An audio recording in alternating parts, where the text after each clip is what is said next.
Hi, my name is Martin Taylor, and this video is about the art of fingerstyle jazz guitar.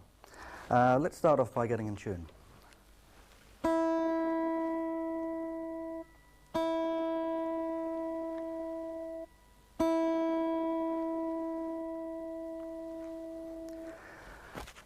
When I first started playing this style of guitar playing, I went about it I figured the most logical way to do it was I would take a jazz standard and I would take the chords and play the right inversion so that I could get the melody on the top string. So I played this kind of thing.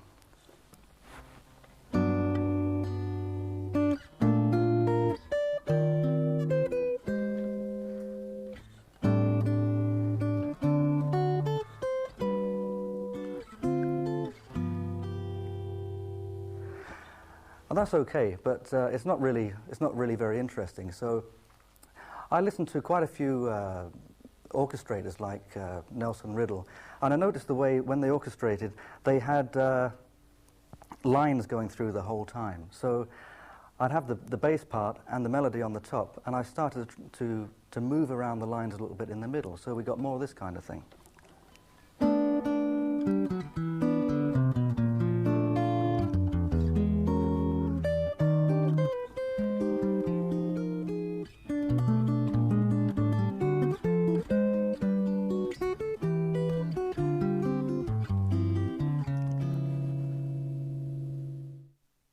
So after a while, I found that I was moving away from the idea of playing the melody on top of the chords.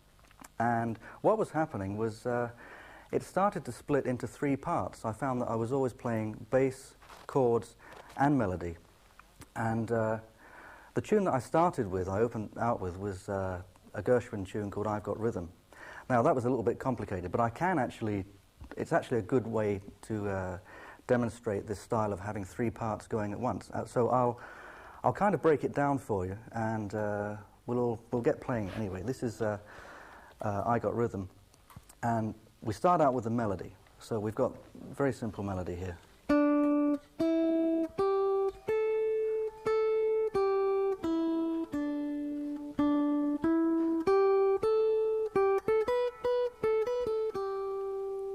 So that's the melody.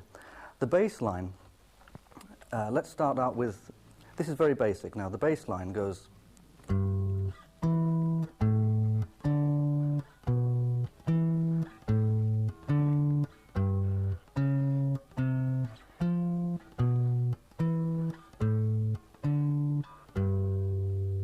now we have to put those two together. Let's try this. Very slowly we'll put the melody and the bass line together. So we have this.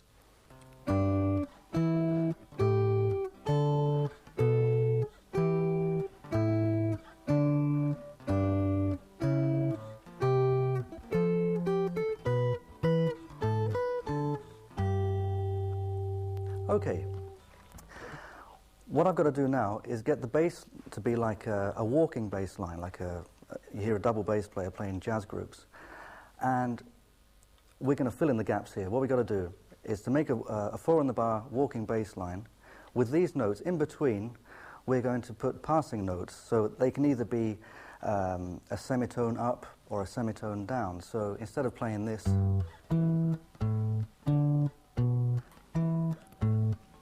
we've got to put those passing notes in as well. So remember that bass line. Now, this is the bass line with the passing notes in now.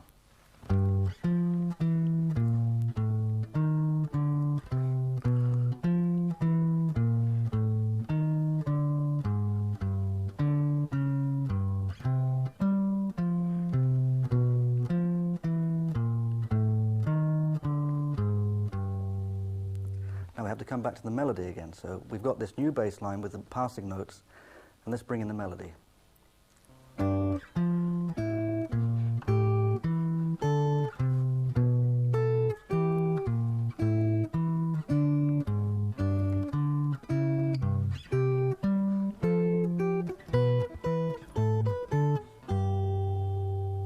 Okay, we've got the bass line, the walking bass. What I've done over the years, I've developed a way of playing with upstrokes as well to get the same kind of feel that a double bass player would get. So I'll show you what I mean. I'll play this bass line. This is the way we were playing it.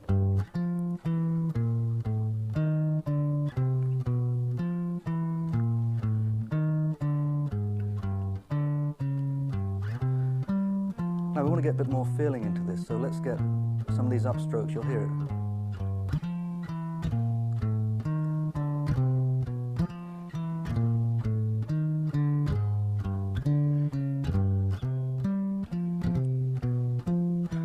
Bring the melody in.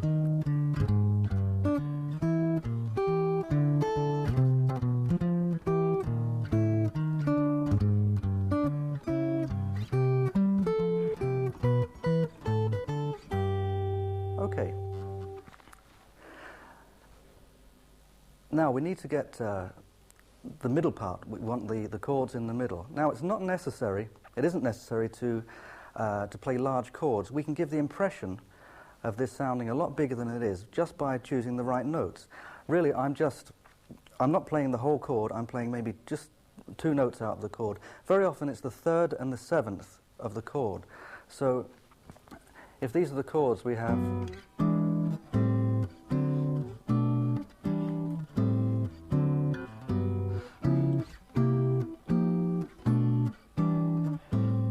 we don't need to play all of that. So I'm just going to play like on the 4th and 3rd string, I'm going to play notes from the chord. So here we've got like the 7th and the 3rd of the chord.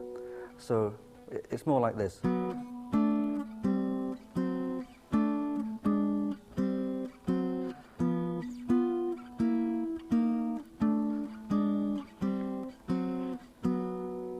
Okay, so we have the bass. Let's bring the bass in again, and then I'll bring the chords in.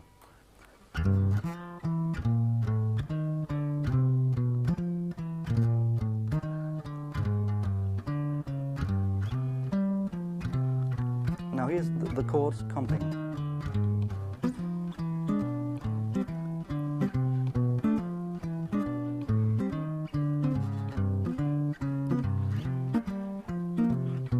I'll slow this down a little bit.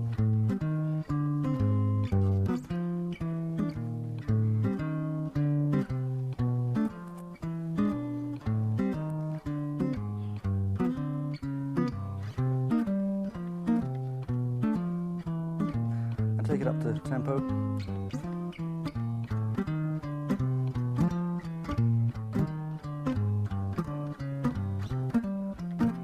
Let's bring the melody in.